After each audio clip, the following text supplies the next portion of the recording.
Looking at the elected officials who have to deal with this hurricane and get the message out to all types, Democrats and Republicans, those who have experienced hurricanes before, those who haven't, it's a big test of their leadership. I thought it'd be an interesting way to get into my friend's book, David Dodson's book, Manager's Handbook, 5 Simple Steps to Build a Team, Stay Focused, Make Better Decisions, and Crush Your Competition. The crush your competition part probably matters a little to these guys at this particular 48-hour period.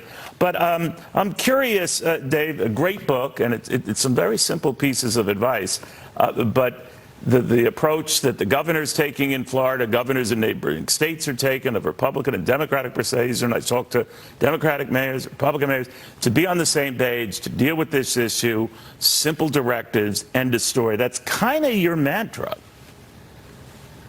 Yeah, exactly. I spent about 3 years, Neil, researching why are some people just so much better at getting things done than others. And it includes mayors, high school principals, as well as CEOs. And there were these 5 common skill areas that all of them shared. By the way, Neil, there were no exceptions. And I love that we're talking about it in the context of a hurricane and the context of people who are running communities, because if you think about if there was ever a time for a mayor to be running an efficient meeting, it's now, because the clock is ticking as that cone gets closer and closer. Or if there was ever a time when a community needs to say, how are we going to measure success here? How quickly does the electricity get put back on? How quickly are the streets available so emergency vehicles can get through? So you have key performance indicators. It's exactly the same kind of skills that you need right now in Florida. One of the things I loved about your book, my favorite part, it's under-heralded, I think, is that you quote some wonderful people with some famous lines. One of my favorite is Ronald Reagan. This one is a stamp. Many people remember this one. The greatest leader is not necessarily the one who does the greatest things. He is the one that gets the people to do the greatest things. That is incumbent on all of these politicians and all these harm's way Florida cities and towns, and going up to Georgia and South Carolina, even North Carolina. You've got to be on the same page and get them to do great things, but easier said than done. Exactly, but that's the big distinction between leadership and what most people do before leadership, which is they're individual performers. And especially when you see people in the political world wanting to be an individual performer, you can't get things done. If you want to prepare a community for a hurricane that's coming in, what you need to do is all the work needs to be done through other people. So you need to be good at leading, and you need to be good at delegating, and you need to be good at setting expectations. And all of that is a shared leadership skill.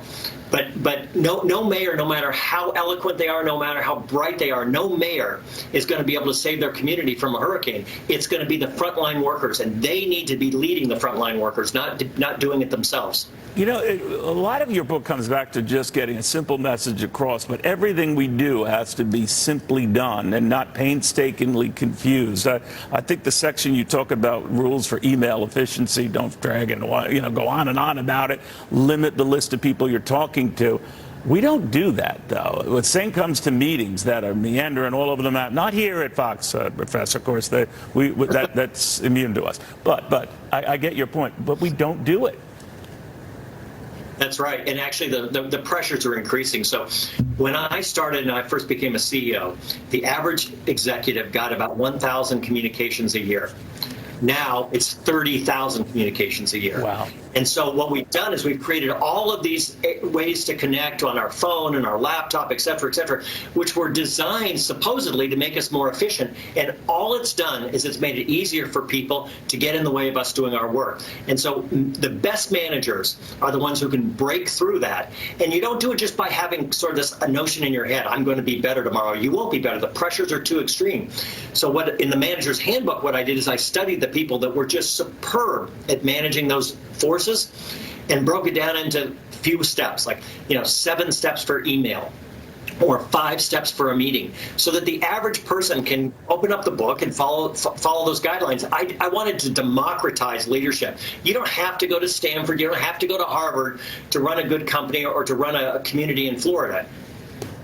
You have, and you've gotten that down right. I do remember, though, not that you'd address this, famous leaders who I've admired, like Lee Iacocca, when he would have his first powwows with Chrysler executives, say, guys, the essence to our success and survival is selling more cars. In other words, to get back to what you're supposed to be doing, and each business has certain things they're supposed to be doing, but they don't.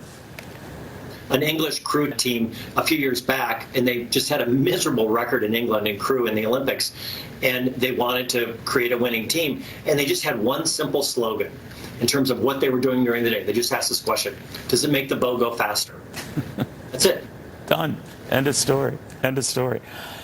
David, I could talk to you for hours. We'll be talking again on Fox News. David Dodson is the man. Manager's Handbook. Given my job, I read a lot of these type of guides and businesses. None of it sticks, by the way. But this is a one-stop shop. I could have done this and saved myself a lot of trouble.